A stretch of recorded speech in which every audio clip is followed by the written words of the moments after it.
In this 4-part series, get an inside look on the making of one of the most anticipated titles in gaming history.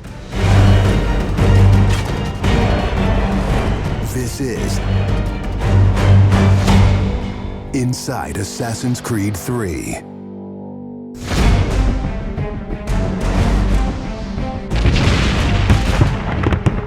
Something we really wanted to emphasize was the sheer brutality of combat in the period.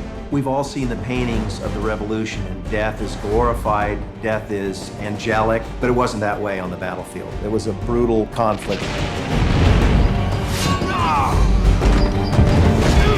It feels that you're constantly going through dynamic fights, and that's not something technically we could do in the past. So it was like a personal challenge on the team to say, no, I think we can do this.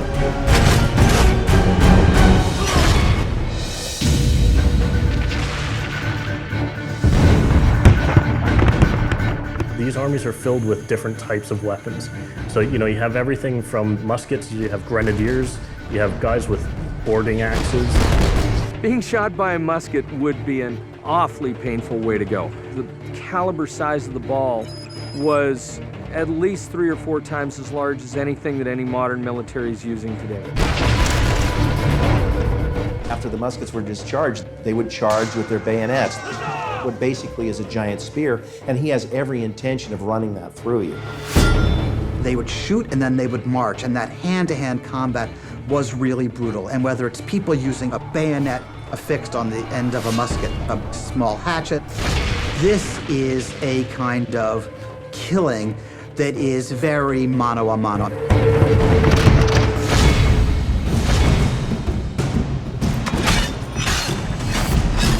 All the animations, all the weapons are brand new. It was interesting to start on a new style of fighting that is much more close and aggressive.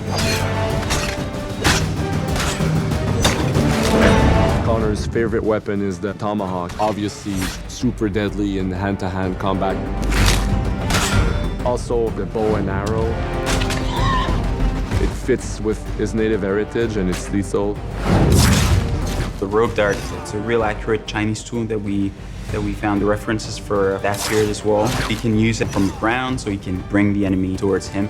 It gives him the ability, for example, on a tree, to hang someone from above.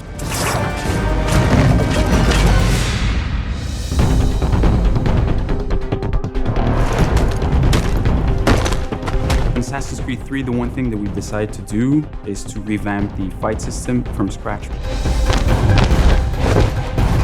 We wanted the skill in the combat in the game to be about transitioning from character to character by choosing the right moves, by performing them correctly. It allows you to basically mow your way through large numbers of people if you're good enough without stopping.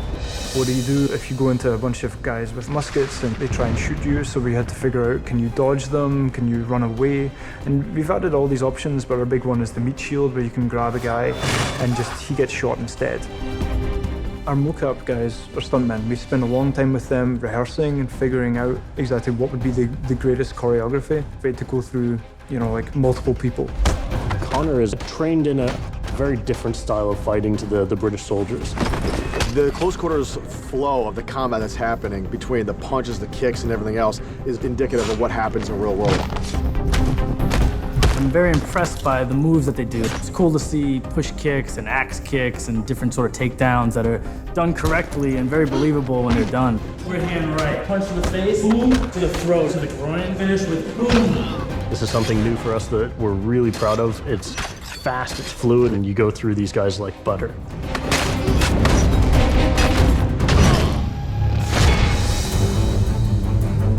Connor is essentially the first guerrilla fighter. He's someone whose goal is always to move behind enemy lines, to pick off his target, and to escape.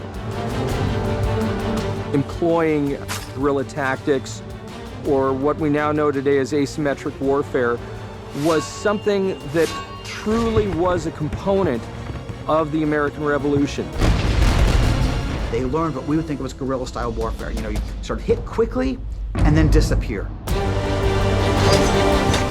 American tactics were really frowned upon by the British because the Americans did adapt the tactics that were used by the Native Americans from the French and Indian War. The first big battle, Lexington and Concord, takes place on a New England town green. And as the soldiers march back to Boston, they are marching along a dirt road lined by stone. It's not the most effective strategy, wearing your bright red coat and march through the woods while some farmer's trying to shoot at you. The Americans brought a tactic that they couldn't really cope with. They essentially took it away from the battlefield and they started guerrilla tactics.